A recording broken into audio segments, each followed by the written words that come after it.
Muy buenas tardes, estimados amigos, amable auditorio. Como siempre, agradeciendo el tiempo que nos dedican, este valiosísimo tiempo. Recuerden que es el bien más valioso que podemos tener. ¿Por qué? Porque es irreversible. El tiempo que se va, ese ya no se recupera. Entonces, cuando decidamos ocupar nuestro tiempo, vamos a tratar de ocuparlo en algo útil, descansar, divertirse, platicar, eh, y si tienen tiempo, ¿verdad? Vamos a crecer como individuos, a cultivarnos, a informarnos de todo aquello que nos interese. ¿Sí? Una vez más aquí creciendo en familia, eh, ahora tengo el gusto de presentarles a un muy estimado colega, joven colega, licenciado Enrique Carreño, Iván Enrique Carreño. Él está trabajando allí en la costa y es una oportunidad, se presenta esta oportunidad de, eh, vino aquí a Oaxaca, le dije, oye, por favor, avísame, avísame cuando vengas para tener el gusto de invitarte, que nos hagas el favor de dedicarnos un poco de tu valioso tiempo para ponernos al tanto de un aspecto distinto de la psicología. Hemos estado tratando durante ya algunos meses diversos enfoques. El enfoque se trató con la doctora Marichiñas, eminente colega, el tema de la psicopedagogía. Eh, He tratado en lo particular lo que es mi especialidad, mi área específica de trabajo, que es la psicoterapia, cuestiones de carácter familiar, personal, los hijos, los padres, etcétera. Y ahora aprovechando, repito, la presencia de mi colega Enrique, quisiera que nos explicara cuál es el trabajo que él hace en la costa. Aquí es una situación, lo pongo en un aprieto, en un aprieto porque sí por una parte, él se dedica al tema que quisiera centrar, es la psicología comunitaria. ¿Cuál es la labor del psicólogo en una comunidad? ¿Cuál es el aspecto útil de la psicología en una comunidad? A nivel individual todos lo conocemos como pacientes en la relación directa eh, eh, eh, psicólogo-paciente, psicólogo-pareja, psicólogo-familia, pero en el orden de lo comunitario muy pocas personas saben para qué sirve un psicólogo. En una población, en el área rural, algunas personas escuchan psicólogo y dicen, pues aquí no hay gente loca, ¿verdad? O al menos no tanto como para que lo amerite. Entonces, Enrique, muy buenos días. Eh, Te escuchamos. ¿Cuál es eh, la principal función, la más común que ustedes, los psicólogos que están en áreas, no estás en un área rural, estás en Pochutla, pero estás en contacto con el área rural, ¿sí? ¿Puedes platicarnos qué es lo que hace un psicólogo en una comunidad, un psicólogo comunitario, un psicólogo que está trabajando para el servicio de salud? Bueno, pues primero que nada, buena tarde a todos los que nos escuchan. Un agradecimiento por la invitación y estamos pues de una manera gustosa, ¿no? Para compartir, como siempre lo expresamos en todos los espacios que nos brindan. Y aquí el trabajo que al menos en lo personal o como entiendo lo que es la psicología comunitaria, lo hemos estado haciendo en la costa, específicamente en San Pedro Pochutla, promoviendo qué hacemos nosotros como psicólogos, ¿no? Rompiendo esos tabúes, ¿no? Que de repente, ya lo comentaba, ¿no? De repente existen personas que nos dicen, pues yo no quiero ir al psicólogo porque no estoy loco, ¿no? Pero la pregunta sería, ¿saben qué hace un psicólogo? ¿No? Porque a veces estos tabúes, estas ideas, vienen desde el temor o desde la ignorancia, ¿no? Porque a veces no sabemos qué hace. Y eso es lo que genera una barrera. Entonces nosotros buscamos acercar la psicología, ¿no? Acercar y buscar esta parte de bienestar para todos, ¿no? Es muy común que en las comunidades rurales se crea, ¿no? En estas cuestiones todavía de las ideologías que cada quien tiene, ¿no? Referente a la salud mental, ¿no? Eh, a veces yo trato de buscar puntos en común entre esas creencias y lo que nosotros hacemos, ¿no? Hay quienes lo conocen, por ejemplo, como espanto, ¿no? Ajá, Yo lo sí. conozco como estrés postraumático, ¿no? Entonces, trato de buscar esos puntos en común. Yo no voy a ir y le voy a decir, ¿sabe qué? No es espanto, ¿no? No es esto, ¿no? O sea, Claro, pero claro. cuando encontramos y la señora nos dice, o el señor nos dice, es que tiene espanto, ya hemos ido por acá, pues vamos a buscar esos puntos en común y en favor de la persona que nos solicita el servicio, ¿no? Sí, qué interesante porque estás tocando un punto que si un psicólogo es un poco rígido, pues en el área en un área comunitaria o donde no tiene la cara, no tiene tiene la característica de no estar eh, altamente escolarizado o medianamente escolarizado. Yo recuerdo llegué aquí a Oaxaca, eh, ya empezar a ejercer mi especialidad hace 39 años y resulta que en alguna ocasión un buen amigo de aquí, Tlacolula, me canaliza una paciente, una señora joven, y me decía la joven, eh, tengo enfado, tengo enfado. Para el común de las personas, enfado es enojo, estoy enfadado, es estoy molesto, estoy enojado. Entonces me tardé algunos minutos en entender la expresión verbal con el lenguaje corporal, ¿sí?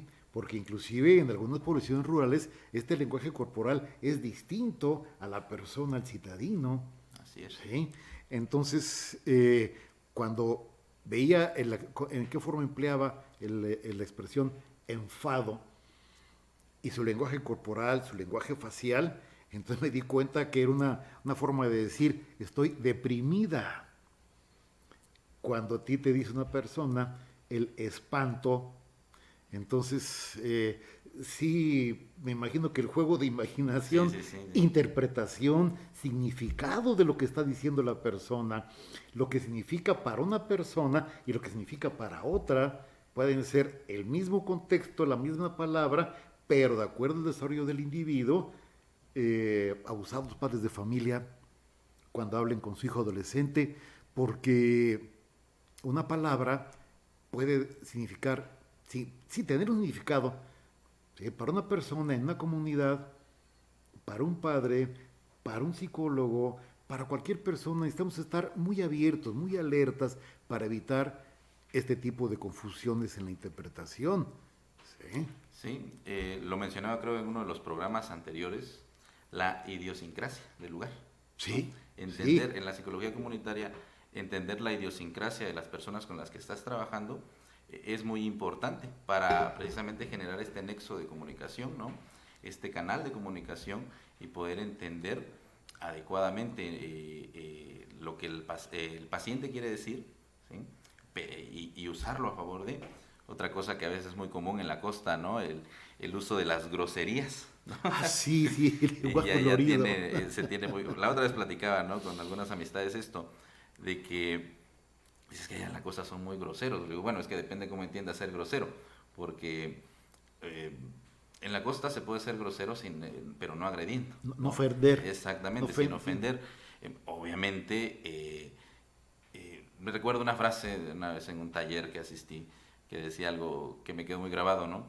No existen malas palabras, ¿no? Existen malas intenciones, ¿no? Sí, Y sí, aquí, sí, pues, no está esa mala intención, a veces sí, ¿no? Está muy sí. marcada cuando la intención es ofender. Entonces, el conocer esta idiosincrasia te permite actuar, ¿no? Te permite conocer, te permite llegar a las personas, ¿no? Cuando en alguna ocasión, a mí me gusta mucho esto de compartir, ¿no? De acercar la psicología a muchas personas, cuando llegamos a un grupo de amas de casa, ¿no? De una comunidad y empiezas por compartir lo que tú has aprendido a mí me ha sido muy útil las pláticas que tuve con mis abuelos, ¿no? Hace mucho tiempo, cuando hablaba de pararse a las 5 de la mañana, poner el maíz para las tortillas y ver cómo agarraba su leño y empezaba a preparar el comal, ¿no? Preparar la masa. Y cuando metaforizas tu idea, lo que quieres transmitir con toda esta forma de vida, hay una apertura a aprender, ¿no? A decir, bueno, eso que tú traes me interesa porque creo que conoces qué tipo de vida llevo, ¿no? Y esto te lo da la flexibilidad que comentaba hace rato, ¿no? No voy a ir a cambiarle las cosas de forma radical, ¿no? Sino a aportar a su vida en esa comunidad en la que están. Y la evolución, el crecimiento, pues se va a dar por añadidura en cada una de estas personas. Me agrada mucho cuando conozco, cuando me toca recibir a mí o cuando me comparte algún colega de allá, que hay personas de comunidades que están llegando a la consulta de psicología, porque quiere decir que se está logrando esta apertura, ¿no? O sea, se está logrando que las personas tomen la psicología como una herramienta más en su crecimiento personal. Sí, sí, qué importante observación haces, Enrique, porque por una parte ese es el señalamiento de un psicólogo que está en contacto con lo rural. Me llamó la atención la forma como describiste estas personas del área rural que se levantan a las 5 de la mañana, preparan el maíz, etcétera, etcétera, y lo que se va aprendiendo de ellos. Si somos estrictos en el uso del lenguaje, en el contenido del lenguaje, en lo que representa, esto que acabas de mencionar es la adquisición de cultura. Adquisición de cultura. Hay personas que se dicen muy cultas porque han leído mucho o porque tienen varios títulos de posgrado, etcétera. Y pues su cultura, su nivel cultural deja mucho que desear. Y en ocasiones hasta ocupan puestos importantes en áreas culturales y lo que menos tienen es cultura. Es decir, cultura no es la cantidad de información académica que se tiene. He conocido gente analfabeta que tiene una cultura envidiable. Entonces, por cultura entendemos qué es lo que estás haciendo del conocimiento que has adquirido en virtud de tu experiencia, no un aprendizaje de carácter teórico, en virtud de la experiencia. Una persona que vive del campo, un anciano campesino, un anciano albañil, un anciano que no está culturizado, que no está academizado, puede tener, generalmente tiene un nivel cultural mucho, mucho más elevado que otras personas que hemos tenido la oportunidad, gracias, de oportunidad de academizarnos, de tener un nivel académico aceptable, medio, alto, etcétera. Sí, esto me recuerda a una anécdota que me contaba un pescador en una ocasión, platicando, una plática informal, platicando de una playa específica allá en la costa, y dice, bueno, yo le comentaba, ¿no? ¿Por qué tanta gente se había ahogado ahí? Dice, bueno, lo que pasa es que aquí se generan muchos remolinos, dice. Son espontáneos, de repente surgen. Pero el remolino, dice, si tú pataleas en tu desesperación, le das más fuerza al remolino, ¿sí? Entonces a veces hay que dejar que salga, el remolino solito te va a sacar, me comentaba, ¿no? Fue una anécdota que la metaforicé, ¿no? Con los problemas que a veces tenemos, Qué ¿no? interesante. A veces hay que dejarlos fluir, como dicen algunos. A veces sí hay que luchar, pero hay que saber cuándo y dónde, ¿no? Esta parte de tomar una actitud de flexibilidad, ¿no? Me lo compartió un amigo licenciado hace tiempo, al cual le envió un saludo, donde decía, a veces hay que vaciar la mente, ¿no? para poder meter nuevas cosas. Y esa historia, esa charla, me ha permitido es compartirla con algunos pacientes que tienen esta situación de problemática. Nada más falta que me orine un perro, ¿no? Pero es que también cómo estás enfrentando ese problema. Entonces, esta parte de ser flexible, de ser abierto, nos permite aprender, ¿no? Esa cultura que comentaba y no llegar con esa actitud pedante. Soberbia, ¿Sí? ¿verdad? De querer pensar que nosotros tenemos esa verdad absoluta, ¿no? Y que los otros están en un error, porque es su realidad. ¿Podrías ejemplificar, Enrique, en qué forma se aplica de una manera así muy clara que le sirva a nuestro público como una referencia de qué hace un psicólogo en una comunidad? ¿En qué momento, cuál es el momento oportuno para que un psicólogo aplique esta psicología en lo particular? Tú practicas también la psicoterapia, continúas formándote en ello. Hay que recordar que es algo que nunca termina uno de formarse, jamás, ¿verdad? Pero ¿cómo se aplica la psicología comunitaria en tu trabajo, por ejemplo, y además como trabajador del sector salud? Un ejemplo, una cita bien concreta para que sepamos en qué momento y en qué forma interviene un psicólogo. Por ejemplo, una de las cosas que se están viendo, desgraciadamente, ¿no? En una estadística, yo llevo una estadística personal, que es la que me permite en mi trabajo, ¿no? Medir, pero pues a veces veo notas, ¿no? A veces se entera uno de la cuestión del suicidio, ¿no? Es un tema muy delicado, ¿no? Esta parte del suicidio de repente ocurre en algunas escuelas, ¿no? Y entre si son peras o son manzanas, es decir, saber qué es lo que pasó, pero sabemos que es un suicidio, ¿no? Ya las causas o el motivo por el que se hizo, pues ya son punto y aparte por el momento, pero sí es importante que nosotros podamos intervenir, ¿no? En esos momentos. ¿Por qué? Porque con esto de las redes sociales, ¿no?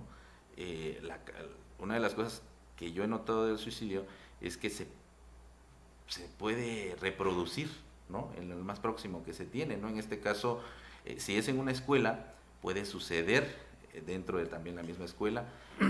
Yo ese dato lo tenía de forma teórica, pero hace poco lo comprobé de forma práctica, desgraciadamente, ¿no? Se suicida un integrante de una familia y al mes se suicida otro, ¿no? Entonces, sí hay que saber intervenir en ese tipo de momentos, ¿no? Acercarnos a las escuelas, ¿no? Tomar una medida emergente en ese instante para poder aportar, ¿no? A esa escuela y a la comunidad, ¿no? Aprovechar los medios de comunicación, ¿no? Para poder informar sobre todo a los padres de qué podemos hacer, ¿no? Estos temas, por ejemplo, lo de trabajar con temáticas de la familia, a mí me ha gustado mucho las escuelas para padres. Hay que recordar que esta cuestión de la psicología comunitaria es una cuestión de actividad preventiva, no interventiva, ¿no? ¿A qué me refiero con esto? A que nuestra intención es prevenir precisamente estos aspectos de suicidio, ¿no? Prevenir aspectos de salud mental, ¿no? Entonces, tenemos que buscar hacer actividades. Uno de los campos que están muy descuidados son el trabajo con la población de padres de familias de las escuelas, ¿no? Afortunadamente, yo en 2005 más o menos inicié todos estos programas de escuelas para padres, que me ha gustado llevar la información, informar a todas estas comunidades de padres, darles herramientas, ¿no? Para que intervengan, para que prevengan, ¿no? Para que se acerquen a los lugares adecuados para recibir esta información de manera sana. Donde desgraciadamente, y ahí estamos en una lucha constante picando piedra, el trabajo es un poquito difícil, es en los niveles de secundaria y bachillerato, ¿no? Donde a veces nos está costando, pero ahí está a veces una problemática importante. Sí, porque traen las reminiscencias infantiles, están en este espacio que no son niños, no son adultos, quieren comportarse como adultos y entonces están en la tierra de nadie, ¿verdad? No son niños, no son adultos, son adolescentes, pero yo recuerdo hace ya algún buen número de años, en la UNAM, no sé si exista todavía, se abrió una especialidad en psicoanálisis del adolescente, lo cual me llamó mucho la atención, ¿verdad? Algo tan específico. Pero en el orden de lo comunitario debe ser mucho más complejo que en términos de lo que habitualmente llamaríamos la psicología tradicional, la aplicación citadina, ¿verdad? Porque los jóvenes que viven en la comunidad tienen sus raíces en esa área rural, ¿sí? Su infancia no estuvo tan contaminada de lo que nuestros niños citadinos sí lo están, pero ahora el problema se hace mucho más serio. ¿Cuál problema? La contaminación en la información, la forma como se integra, cómo viven esa información, cómo la manejan, cómo la arman estos jóvenes de las comunidades. ¿Sí? Entonces son adolescentes que aspiran, muchos de ellos, ya no a vivir como sus padres o sus abuelos en el campo, etcétera. No, aspiran todo lo atractivo de lo urbano. Así es. Y resulta que en un momento dado les cuesta mucho trabajo abandonar sus raíces, integrarse a lo nuevo, y vemos choques culturales muy fuertes, muy fuertes.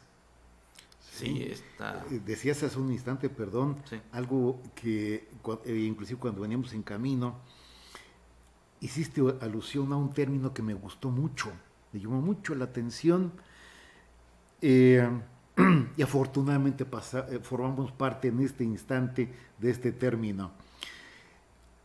Esta población de adolescentes, de jóvenes, que ahora se están contaminando de las redes sociales, el WhatsApp, todas estas cuestiones electrónicas, ¿sí?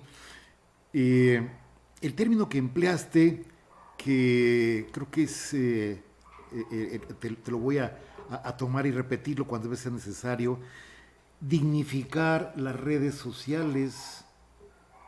Dignificar las redes sociales, ¿por qué?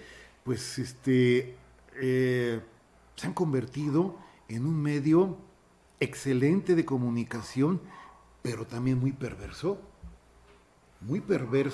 y en ocasiones obsceno. Obsceno no me refiero a los videos pornos que de repente mandan los cuates, etcétera. No me refiero a esa obscenidad. Me refiero a la maldad con la que se envían los mensajes, Sí. a la mala intención, con orientación de orden político, de orden social, etcétera, que se percibe, bueno, lo percibimos algunas personas que presumimos de tener un cierto criterio medianamente formado, pero quienes no se lo han formado, pues están reenviando los WhatsApp con información falsa. ¿Y qué sucede si una persona que en un área rural hay la promesa gubernamental, y espero que en lo particular que se cumpla lo más pronto posible del gobierno federal, de tener redes en todo el país? ¿Por qué? Porque si las redes, si la información llega parcialmente en algunas zonas, estas zonas, algún sujeto que manipule, un pervertido en términos de que lo que se está, el mensaje es positivo y lo pueda convertir en negativo de acuerdo a sus intereses, pues vaya a contaminar áreas, vaya a contaminar esto que decías, ¿verdad? A afectar la idiosincrasia, a algunos tabúes, ¿verdad? Platicaba en alguna ocasión con un amigo extranjero y estaba él muy preocupado porque, hablando de lo que sería un aspecto de la psicología comunitaria, hay muchas personas que siguen el Islam, musulmanes, y dice, pues Alá no dignifica la muerte en términos de matar a otros para dignificar a Alá. No dignifica el asesinato, al contrario, al igual que muchas religiones propositivas, constructivas, hablan de la pacificación, la hermandad, etcétera. El problema, que esto no es propio de nuestro medio, esto a nivel mundial, y ese cuando, repito, regresando al punto, es en qué forma personas malintencionadas pervierten.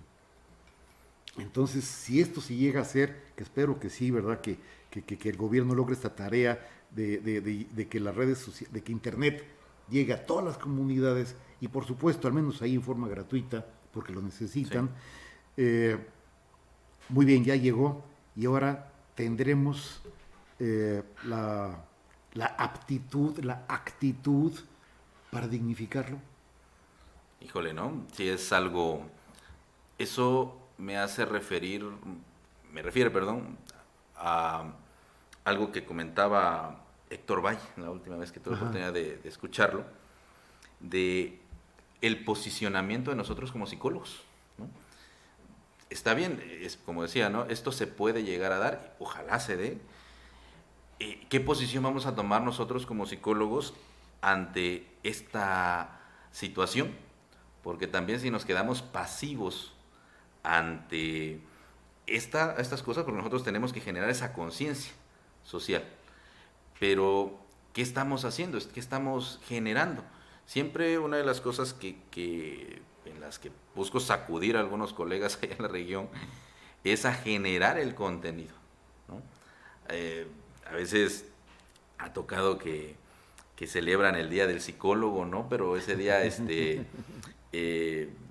procuro celebrarlo aportando algo a la sociedad, ¿no? A través de mi red social, aportando en esta cuestión. Entonces, sí, mi intención y la invitación a mis colegas es generemos contenido para beneficio de la comunidad, ¿no? Aprovechemos estas redes sociales para el beneficio de la comunidad, que eso nos va a posicionar como realmente generadores de conciencia. Y es un portal increíble. Ojalá y se dé, y ojalá muchos programas, muchos psicólogos generen contenidos como estos que se generan el día de hoy en este portal, ¿no? Enrique, gracias porque estás generando contenido al hacer esta observación y el tiempo nos está ganando, está llegando a su final este programa, pero tengo aquí anotado en mi cuadernito varias dudas y algunos aspectos donde quisiera abundar. Vamos a buscar la forma de generar otro programa con la misma dirección, el mismo contenido. Y mientras tanto, gracias por su atención. Muy buenas tardes, muy buen provecho. Enrique, muchas gracias por tu apoyo, gracias por tu presencia y muchos saludos a los amigos de la costa, a los colegas de la costa. Así es, pues. Hay varios colegas allá. Bastantes, pues muchísimas gracias por la invitación y ojalá y no sea la última.